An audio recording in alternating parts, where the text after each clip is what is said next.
She said, please let me go, let me go. I said, honey, I can't let you go right now.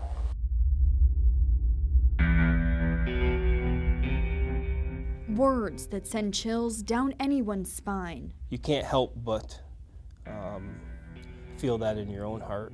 That's something I will always remember. For 8 years, the Jodi Parrott case was open and raw in the mind of these investigators. It's hard to put that in words. It was something that we all had waited for a long time.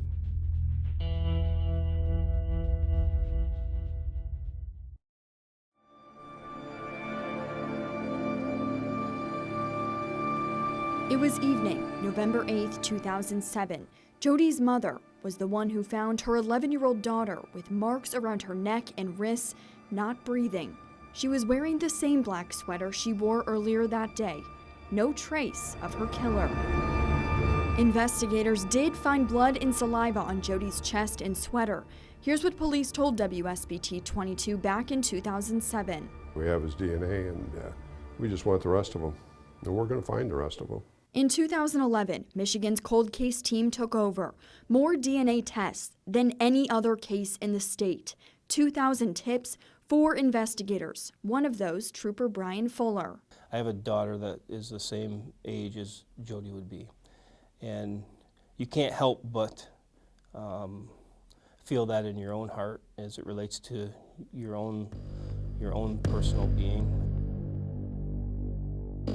July 2015, Daniel Furlong struck again.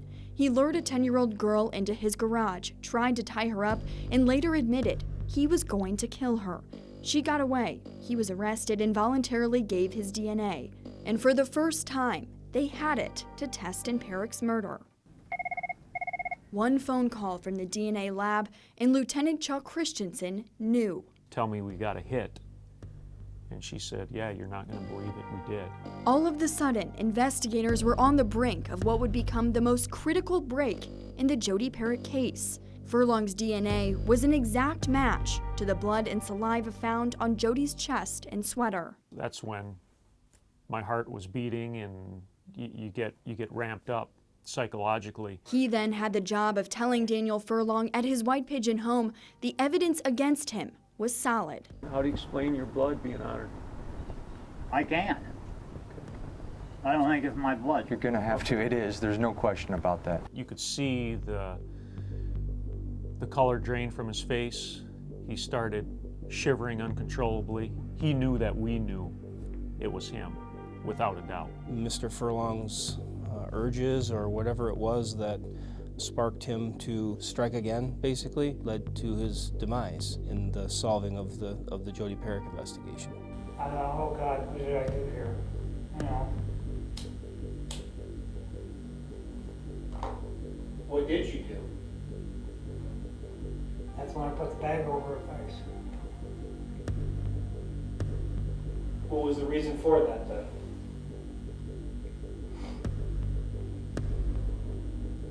Probably to get rid of, not probably to get rid of her. To kill her, you mean?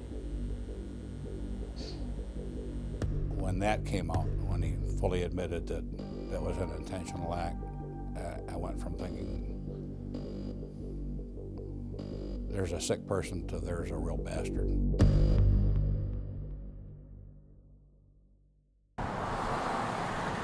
The lights have faded in the city of Sturgis.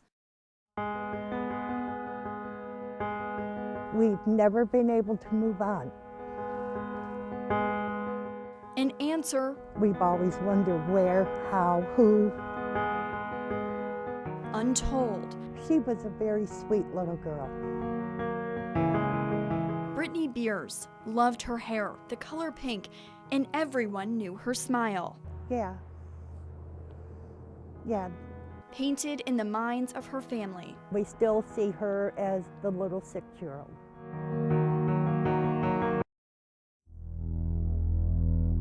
It was evening, September 16th, 1997. Brittany out riding her bike. Her mom went to run some errands. Her half-brother saw her sitting on a bench, but that was the last anyone heard from Brittany.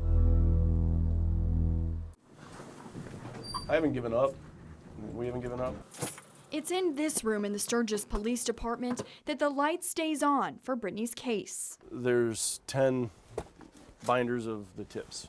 Nearly 1,200 of them, 95% of them Chief Jeff Smith has closed out. Whether that's through polygraph tests, whether that's through backgrounds with people determining that they weren't around and they weren't capable. So we've made some progress.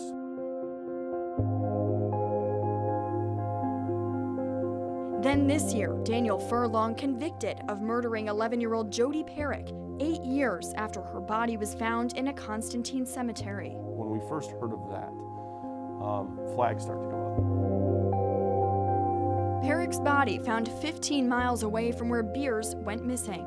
Anytime anyone in our area is capable of doing those types of things to children, to us, they're a possible suspect or person of interest. Furlong was caught in 2015 after he tried to lure another girl into his White Pigeon garage, but she got away. His DNA came up as a match to DNA found on Perrick's body and clothing, but no one expected what happened next. Did your mind immediately go to that composite? Yeah, yes it did. 2 reasons. 1, he's capable, and 2, he looks like the composite of the person that Brittany was possibly last seen talking to. I'm telling the truth. Furlong was grilled on the Perrick and Beers case in an interrogation. Smith was there to hear it all.